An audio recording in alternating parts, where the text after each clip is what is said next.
Hey, my village, it's your coach Moan. I want to thank everybody who followed me on my vacation journey. Remind me, y'all, next time not to take a 10-day vacation, come back from vacation and drive straight into work.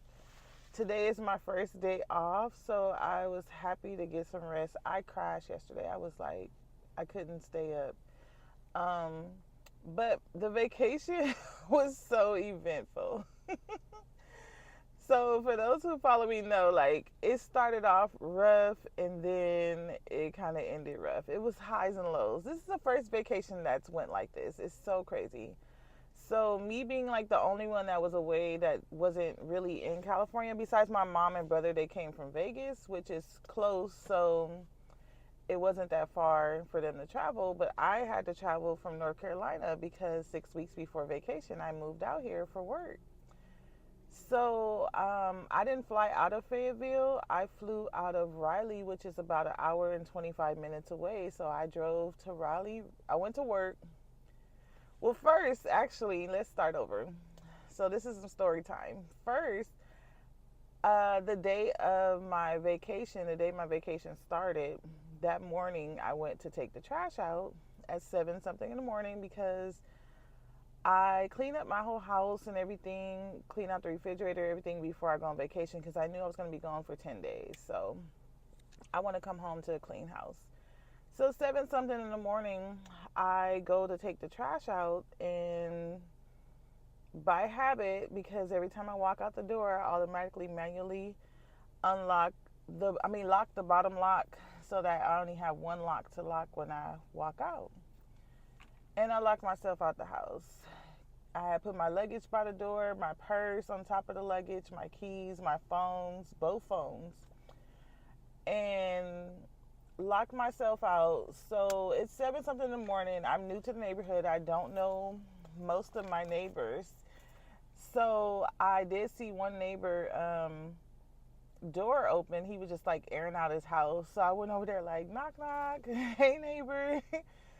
Thinking that our office open at 8. So the way our property is, the 2 bedrooms are in a mile and a half away, and then the 1 bedrooms are up front in the neighborhood near the office, connected to the office. So I had to get a ride to the office because I was in a red maxi dress with some Jordans on.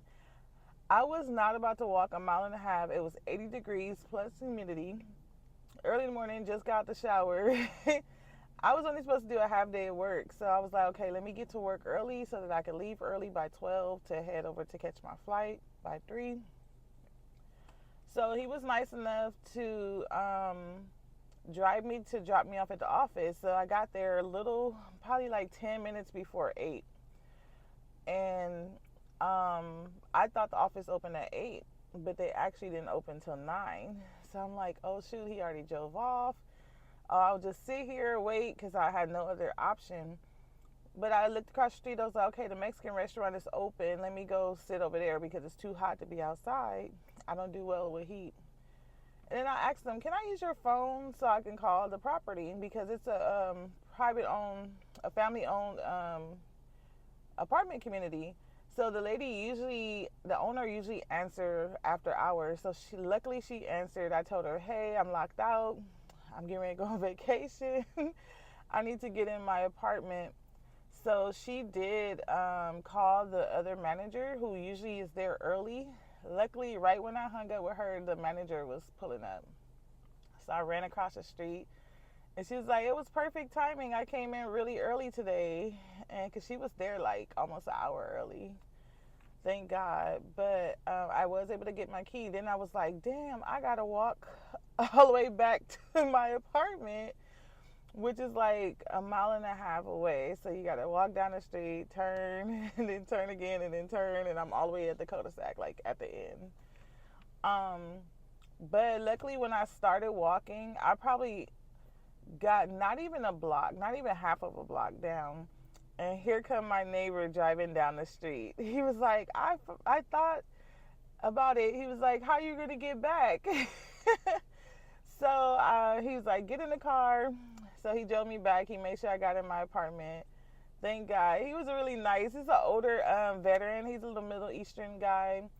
Like all my neighbors are males. I haven't seen any women besides this elderly lady. I met her only because UPS delivered my package to her address instead of mine. So that's how I met her. But it's a lot of older people. There's one active duty guy that's 2 doors down from me, but the guy right next to me, he's an older guy as well. So most of my neighbors are all male and they're older. There's only one younger one. That's the one that's active duty in the military because we're literally like a mile away from the base. I can walk to the base. But that was how my vacation started. So finally got my stuff, got in my house, and then I got to work, did my one-on-one coaching, did my coaching with my director, and one coaching with one of my coaches because I was like, I want to get her coaching in before I leave since I'm not going to be here all the week after, which was last week, the week before last. So finally leave work, head over to Raleigh. One thing about North Carolina, their weather is so crazy. So it was like supposed to be like mid 80s that day. But the thing about it out here, randomly it just like rained. It'll be like 1 hour of rain or 2 hours of rain. So it started raining, and it's rained as hard as I ever seen it in my life. It's raining, it's thundering. It's so bad. You got your windshield wipers on full blast, highest speed.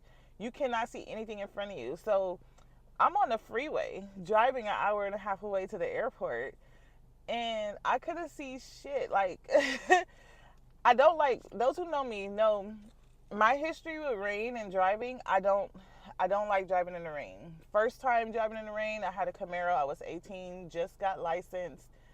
And I didn't know, like, when it first started raining, the street is slippery. So I was driving out into the intersection, spent in the middle of the street. Another time in the Camaro, hydroplane on the freeway, spent out of control. So I don't like driving in the rain. Even though now I have a Jeep, I don't like driving in the rain. So that was scary. So I'm up there on the steering wheel, like, and the cars in front of me, everybody turned on their hazard so you could see the car in front of you or the truck in front of you because you really couldn't see. It wasn't no visibility.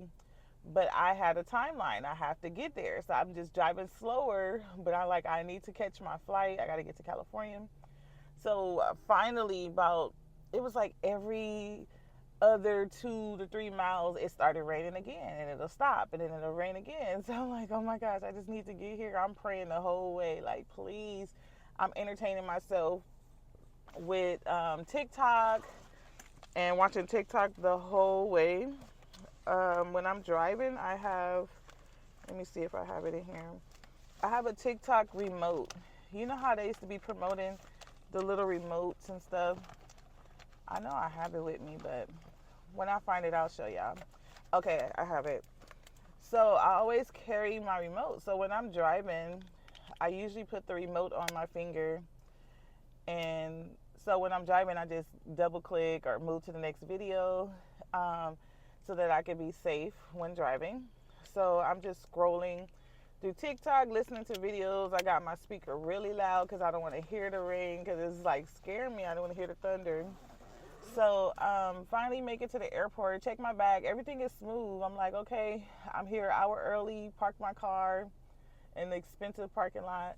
But I get there and I'm like, okay, it's this lady, single mom with 3 kids, 3 young boys, they had to be all under 4. These kids was fighting, like literally throwing hands with each other. The baby was like 1.5. He couldn't be no more than 2. The next one about 3 and the other one 4. I felt so sorry for her. I had to step in and help her. I was like, hey, that's not nice. Like, don't be hitting your brother. You want to come with me? And they finally stopped fighting because she was fighting for her life, trying to break them up, holding the baby in her arm, trying to break the 2 younger ones up, then the baby jumping in. So both of the 2 younger ones jumping the older one. It was just crazy. They were making me overstimulated. And I'm like, y'all about to be on the same flight as me. Let me help out because y'all need to calm the hell down before we get on this plane. Then I noticed there's a lot of other kids. I'm like, this is a later flight. And it's a lot of kids on this flight. So of course the flight, we was smelling diapers. I was so ready to get off the plane, and then we knew the weather. It was a lot of delays. So we're flying into, I had to go from Raleigh to Denver, Colorado, and I was supposed to have like a 2-3 hour layover in Denver, which I was actually excited about because they had a Capital One lounge there, and I'm like, oh, I never been to the Denver Capital One lounge, and they had like relaxation rooms where you can lay down, take a nap, go to sleep. They had showers where I could shower because I was like, oh, I could go shower, change clothes, refresh before I get on the red eye from Denver. Um, but no, that didn't happen. So the weather was so bad, we had to detour and take a longer route, which took an hour extra. So we was on the plane way longer than I wanted to be, especially being 6'1", on a regular plane, knees pent to the back of the seat. I usually just go to sleep because I don't want to feel the pain. I don't want my knees to be hurting. But baby's crying, shitty diaper smell. I think the guy next to me, he kept passing gas. Like it was stink, and then it'll go away, and then like another hour, smell it again, and then it'll go away, and then smell it again. I'm like, what the fuck? So I got my headphones on. I could not get much sleep because of the kids. You could hear the kids, you could hear the crying babies, and da da da da. So I was irritated. Get to Denver, was like, okay, let me get my dinner. Capital One Lounge was closing in like 40 minutes by the time I got there. It went from having like a 2-hour, 3-hour layover to I knew they were going to be closing before my layover was done, but I had plenty of time to go eat, relax, and all that. But so I had to hurry up and go eat before they close in 40 minutes. And I had dinner there. Then I had like another hour left to wait for my flight. But I didn't know, like, I was still at the Denver airport for about 2 hours. I get on the plane to go to California from Denver. It was like a 2-hour flight. When I get to Ontario Airport in California, my bags didn't make it. So that was not the way I wanted to start my trip. I already started off rough, getting locked out the house, and then to get there at midnight, because it was like 11:45. It was close to midnight, and then the baggage person wasn't there, so I had to go to the ticket counter looking for somebody. By the time I didn't get answers, it was like 1 something. Luckily, my sister was patient. She was waiting for me. It was like after 1 a.m. when I left the airport with no answers as to where the hell my bag was. The lady's like, I don't have access to the badge system. I'm here by myself. Everybody called off. She frustrated, talking about she not coming in the next day. I don't give a damn about none of that. That ain't got nothing to do with me. Where the hell is my bag is all I was worried about.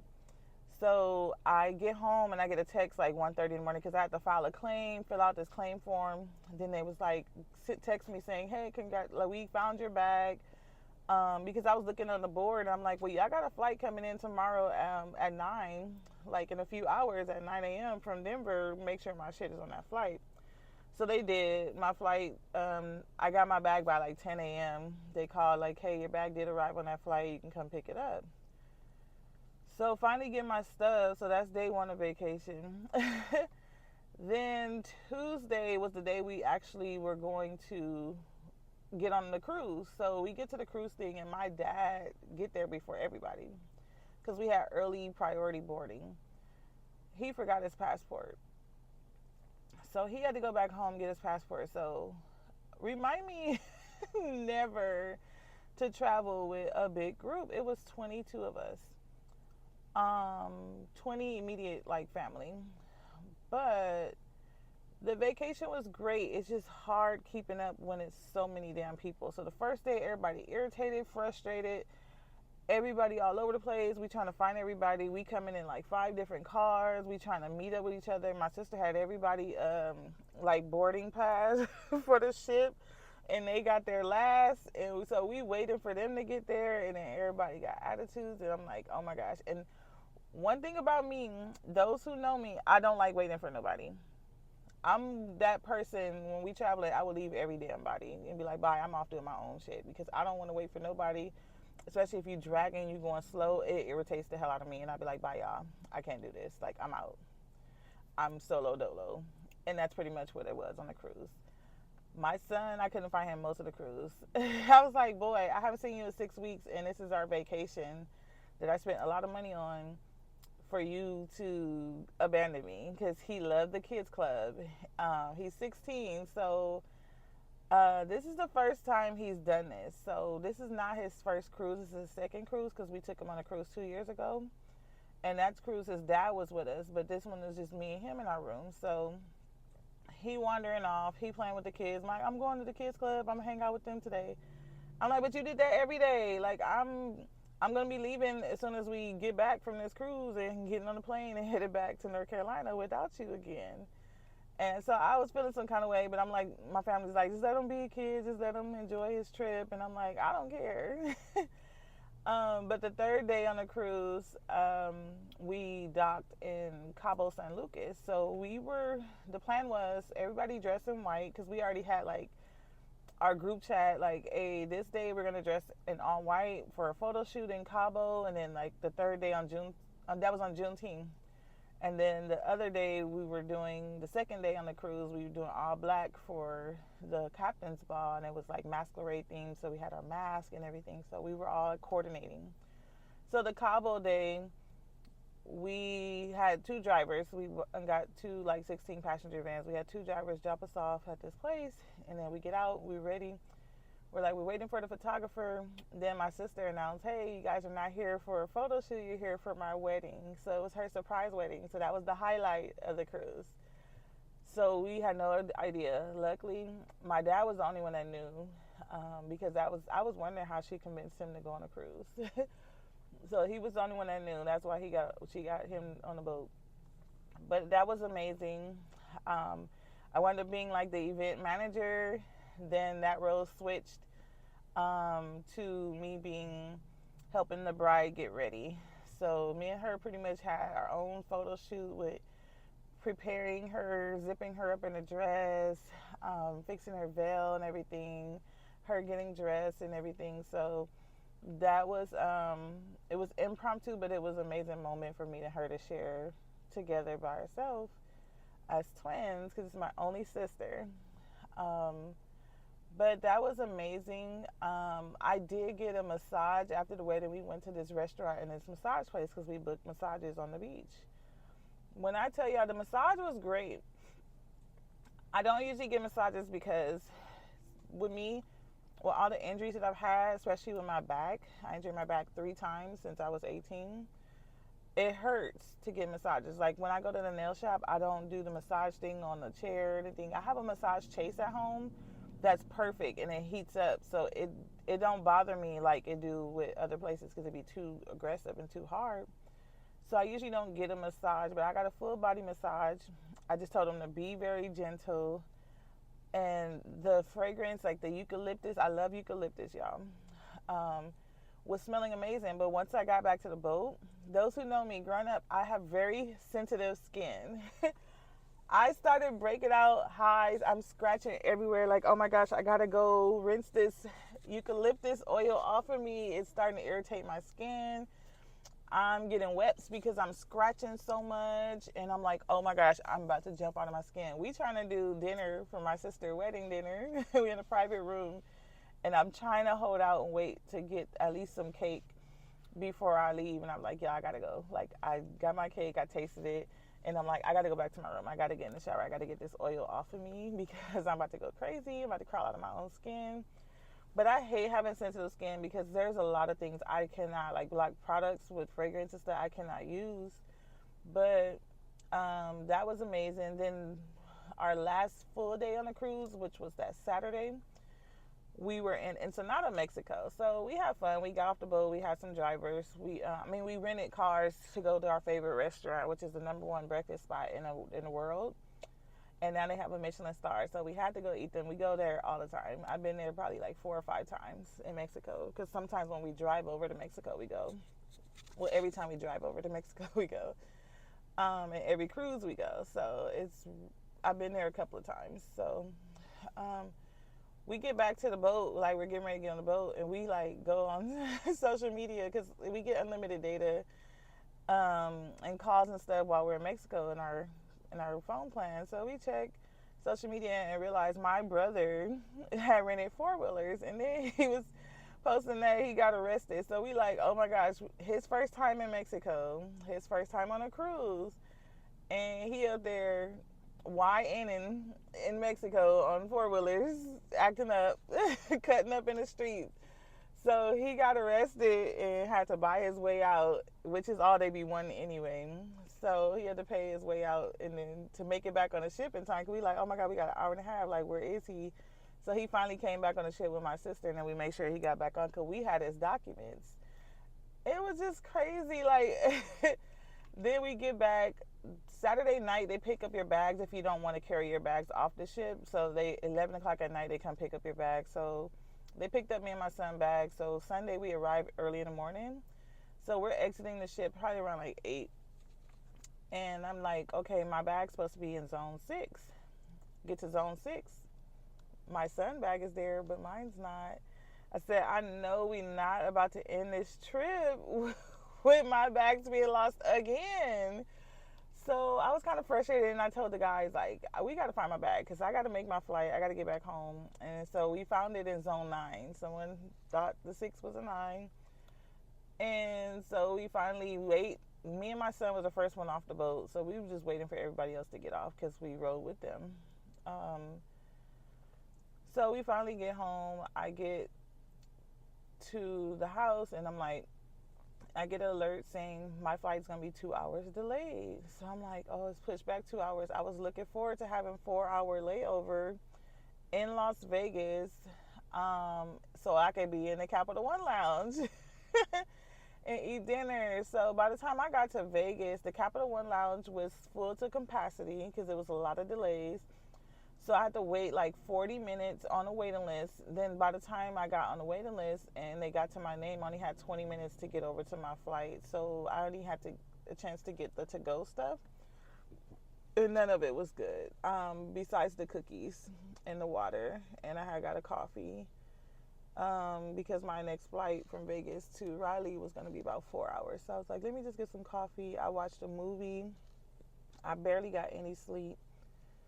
Then I landed in Raleigh around like 6 a.m. and then drove an hour and a half straight into work like a genius. I don't know what I was thinking that I could push through after 10 days of traveling.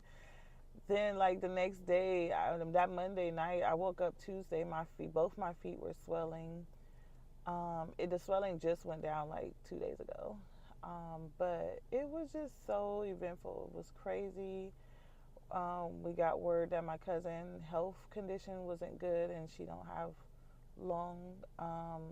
So it was just like, oh my God, do we go see her in the hospital or not? She really didn't want visitors, so we just respect those wishes. And then I just came home. But yeah, I was exhausted all week. And then it's hard when you're off for 10 days. It's hard getting back in the groove of work, especially me. I'm an operations manager. I'm like, what did I miss in all the meetings? Because we have like 4 to 6 meetings a day, Tuesday, Wednesday, Thursday. And so I'm like playing catch up, like what happened last week, making sure everybody caught up on stuff, seeing who was here, who wasn't here, so I can know what conversations I need to have with the coaches. So it was just a lot of playing catch up, but I jumped right in. It wasn't bad because I was checking emails while I was out. Even my director was like, you supposed to be enjoying vacation. She sent me emails like, get off of the computer because I'm up there responding to people and stuff. And she's like, you supposed to be enjoying vacation. So I stopped checking emails, but I don't like coming back to 100+ emails because we get a lot of emails per day. At least 75 to 100 emails a day. So I'm like, I'm not coming back to a couple of 100 emails. Like, I'm going to be clearing them as I go. Every time I have data, every time we was in Mexico, I was up there just clearing them. But it was a long week. But I'm happy to be back. I love how you guys, I was sharing a lot of the stuff that was going on the cruise, and you guys are so supportive. And y'all was like, oh my gosh, y'all, like, hopefully you get to your destination safe, or you get your bag. And y'all show so much love, especially when I posted the video about my sister's surprise wedding. Everybody was like, "Oh my gosh!" Like mine's got to like 45,000 views on TikTok. It was crazy. A lot of comments trying to keep up with that too, with in and out of service, going to Mexico, out of Mexico. I'm not paying for the ship Wi-Fi, so it was like $180 for the 5 days, and I was not about to do that. I paid one day because my phone just kept going off, going off, going off. But just giving y'all a tour, the cruise and the journey, it was really amazing. A lot of people never been on a cruise, so I just wanted to share that experience with them because I've been on multiple cruises and different cruise lines. Um, but it was so much fun. It was needed, but I kind of needed a vacation after the vacation, and that's what I didn't get. But I'm happy to be back. I'm washing clothes right now, and I'm about to go grocery shopping because I've been eating out every day, y'all. Like, it was expensive. But I'm going grocery shopping this weekend so I can meal prep on Sundays. I'll probably record me meal prepping tomorrow and bring y'all on that journey with me. But until next time, Coach Mo out.